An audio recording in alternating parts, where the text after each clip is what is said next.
Hello friends, आज हम discuss करेंगे यहाँ मैकेनिज्म हार्मोन एक्शन का मैकेनिज्म कि हार्मोन किस तरह से अपने इफेक्ट किसी टारगेट टिश्यू पे डालता है। ठीक है, कुछ हार्मोन्स होते हैं जो मेम्ब्रेन बाउंड होते हैं, कुछ हार्मोन्स होते हैं जो न्यूक्लियस तक जाते हैं। तो इस तरह से हार्मोन का यहाँ हम एक्शन देखेंगे। अभी तक हमने हार्मोन के फंक्शन देखेंगे, अब हम देखेंगे वो एक्शन किस तरह परफॉर्म करता है। ओके, तो हार्मोन अपना इफेक्ट जब टारगेट टिश्यू पे डालता है तो उसके लिए ज़रूरी है कोई ना कोई वहाँ स्पेसिफिक प्रोटीन का प्रेजेंट होना। उस स्पेसिफिक प्रोटीन को आप यहाँ बोलते हो कि वो रिसेप्टर है, क्योंकि वो हार्मोन के साथ बाइंड करेगा, इसलिए वो एक रिसेप्टर है। ठीक है, तो जब हार्मोन रिसेप्टर के साथ बाइंड करता है तो आप उसे बोलते हो हार्मोन रिसेप्टर कॉम्प्लेक्स। ओके, अब जो हार्मोन्स हैं वो अपना इफेक्ट टारगेट टिश्यू पे डालते हैं, एक स्पेसिफिक प्रोटीन्स के साथ में बाइंड करते हैं। ओके, ये स्पेसिफिक प्रोटीन्स के साथ में बाइंड करेंगे और अब आप इसे कहते हो हार्मोन रिसेप्टर्स। अब ये जो हार्मोन रिसेप्टर हैं, रिसेप्टर्स जो प्रेजेंट एक्चुअली वो प्रेजेंट होता है उस टारगेट टिश्यू पे जिसपे हार्मोन को अपना इफेक्ट डालना है। ठीक है, जैसे ओवरी पे डालना है तो रिसेप्टर प्रेजेंट है ओवरी। ठीक है, तो ये है आपके बात कि रिसेप्टर कहाँ प्रेजेंट होता है या रिसेप्टर्स कितने तरह के होते हैं, अभी हम वो देखेंगे। फर्स्ट देखोगे आप मेम्ब्रेन बाउंड रिसेप्टर जो उसकी मेम्ब्रेन पे प्रेजेंट है। ठीक है, तो मेम्ब्रेन बाउंड जो रिसेप्टर्स होते हैं वो हार्मोन रिसेप्टर्स प्रेजेंट होते हैं सेल मेम्ब्रेन पे। किसके सेल मेम्ब्रेन पे? टारगेट टिश्यू की। जो भी टारगेट टिश्यू है उसकी मेम्ब्रेन पे प्रेजेंट है रिसेप्टर्स। जैसे ही हार्मोन आएगा मेम्ब्रेन पे प्रेजेंट रिसेप्टर उसके साथ में बाइंड करेगा और बनाएगा हार्मोन रिसेप्टर कॉम्प्लेक्स। इसके बाद में अब वहाँ टारगेट टिश्यू के मैकेनिज्म में चेंज आएगा। क्लियर? एक होता है इंट्रासेलुलर रिसेप्टर। ओके, ये प्रेजेंट होता है टारगेट सेल में अंदर प्रेजेंट होता है, ये मेम्ब्रेन पे प्रेजेंट है लेकिन नहीं, ये टारगेट सेल के अंदर प्रेजेंट है, present inside the target cell. Okay, अब बात आती है नेक्स्ट की न्यूक्लियर रिसेप्टर। जैसा अभी मैंने बताया था, कोई मेम्ब्रेन पे प्रेजेंट है, कोई न्यूक्लियस के अंदर प्रेजेंट है। ठीक है, ये प्रेजेंट होते हैं न्यूक्लियस में अंदर, न्यूक्लियस के अंदर प्रेजेंट है, इसीलिए इन रिसेप्टर्स को, ये जो हार्मोन रिसेप्टर्स हैं इनको आपने कहा न्यूक्लियर रिसेप्टर। क्लियर? जब हार्मोन और रिसेप्टर बाइंड करते हैं, दैट मीन्स जब हार्मोन आया और टारगेट टिश्यू पे प्रेजेंट रिसेप्टर से बाइंड करेगा तो अब आप उसे कहोगे hormone receptor complex. Clear? Hormone receptor जो कॉम्प्लेक्स है ये बनने के बाद में सेल की फिजियोलॉजी में या जीनोम में चेंज आना है तो जीनोम में चेंज आ जाता है। इसी तरह से आप बात करोगे रिसेप्टर्स की कि रिसेप्टर्स स्पेसिफिक होते हैं, ईच हार्मोन के लिए एक स्पेसिफिक रिसेप्टर प्रेजेंट होता है, इसलिए हम बोलते हैं रिसेप्टर्स आर स्पेसिफिक। क्लियर? अब जब हार्मोन रिसेप्टर कॉम्प्लेक्स का फॉर्मेशन हो गया है, once it formed hormone receptor complex, then it changes the biochemical, actually it changes its biochemical nature of target tissue। Target tissue का बायोकेमिकल चेंजेस आएंगे उसमें।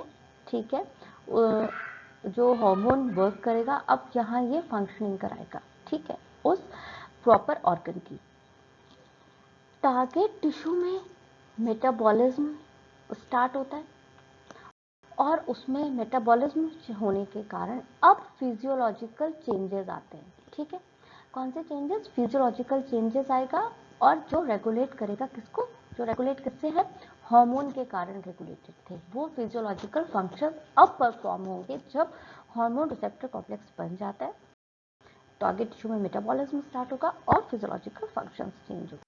ठीक है, अब केमिकल नेचर के बेस पे, जो केमिकल नेचर है हार्मोन का, पेप्टाइड नेचर के होते हैं, स्टीरॉयड नेचर के होते हैं, तो उस बेसिस पर उसको डिवाइड किया है 4 पार्ट्स में। ठीक है, फर्स्ट पेप्टाइड या पॉलीपेप्टाइड या बना है प्रोटीन हार्मोन।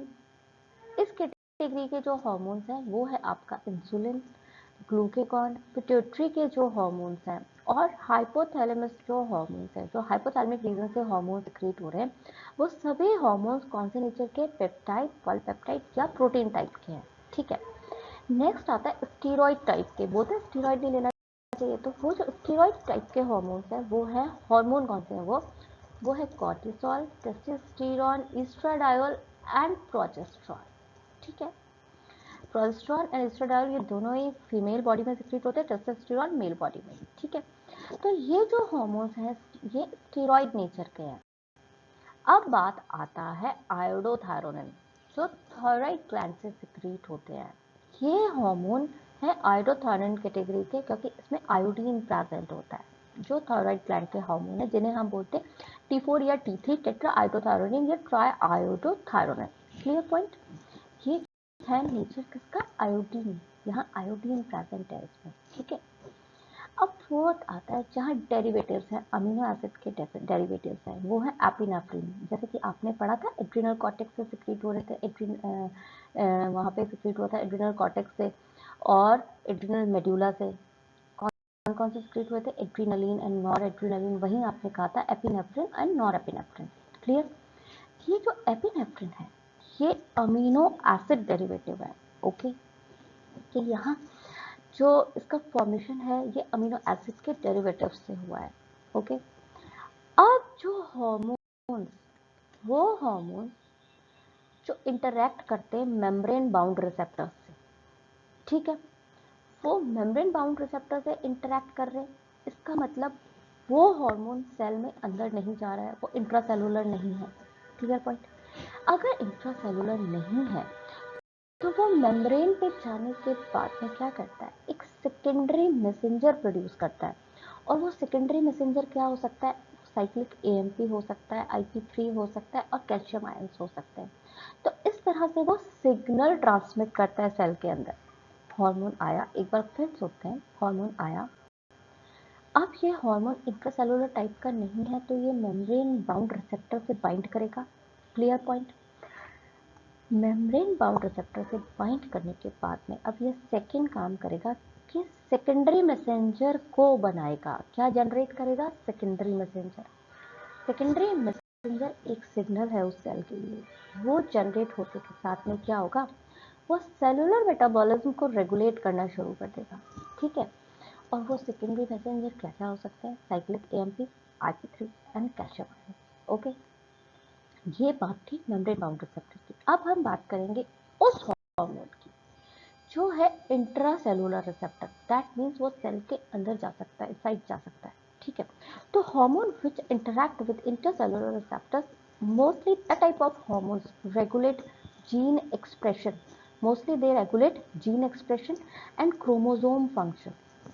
ठीक है, वो कर रहे थे सेलुलर मेटाबॉलिज्म का वर्क। कौन से, मेम्ब्रेन बाउंड रिसेप्टर, वो मेम्ब्रेन बाउंड हार्मोन्स जो थे, जो हार्मोन जिन्होंने मेम्ब्रेन बाउंड रिसेप्टर्स के साथ में बाइंड किया था, उनका फंक्शन था सेलुलर मेटाबॉलिज्म का। लेकिन वो हार्मोन्स जो इंट्रासेलुलर रिसेप्टर से बाइंड करते हैं, उनका फंक्शन होता है जीन एक्सप्रेशन को रेगुलेट करना, क्रोमोसोम के फंक्शन को रेगुलेट करना, क्योंकि वो जीनोम के साथ में रिएक्ट करते हैं। उनका इंटरेक्शन होता है आपके जीनोम के साथ में इंटरेक्ट करना। ठीक है, उनका वर्क यही है। तो इंटरेक्शन ऑफ हार्मोन, तो यहाँ क्या होगा उसका फंक्शन के कारण, by the interaction of hormone receptor complex with the genome. जैसे हमने बात करी जीन एक्सप्रेशन या क्रोमोसोम फंक्शन को चेंज करें, किसके कारण, क्योंकि ये कॉम्प्लेक्स किसके साथ में रिएक्ट करता है, जीनोम के साथ रिएक्ट करता है। ओके, हम इसको डायग्रामेटिकली देखेंगे। ठीक है, क्यूमुलेटिव, तो इस तरह से टोटल आप बात करते हो तो यहाँ बायोकेमिकल एक्शंस के कारण क्या होगा, फिजियोलॉजिकल चेंज आएगा और वहाँ डेवलपमेंटल इफेक्ट दिखाई देगी। क्लियर बात? इन बायोकेमिकल एक्शंस के कारण क्या होता है, सेल की फिजियोलॉजी में चेंज आता है और डेवलपमेंटल इफेक्ट यहाँ दिखाई देते हैं, शो होते हैं।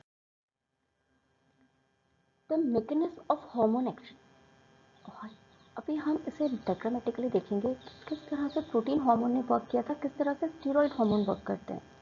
तो देखो यहाँ आपको दिखाई दे रहा है कि यहाँ हार्मोन था और यहाँ मेम्ब्रेन में रिसेप्टर प्रेजेंट था। हार्मोन ने रिसेप्टर से बाइंड किया और यहाँ प्रोड्यूस हुआ साइक्लिक एएमपी प्रोड्यूस हुआ और कैल्शियम आयन प्रोड्यूस हुआ। ठीक है, अब ये सेकेंडरी मैसेंजर एक सिग्नल है उस सेल के लिए। अब यहाँ बायोकेमिकल रिस्पॉन्स जो मिला उसके कारण फिजियोलॉजिकल रिस्पॉन्स शो होगा और ओवरी की ग्रोथ स्टार्ट होगी।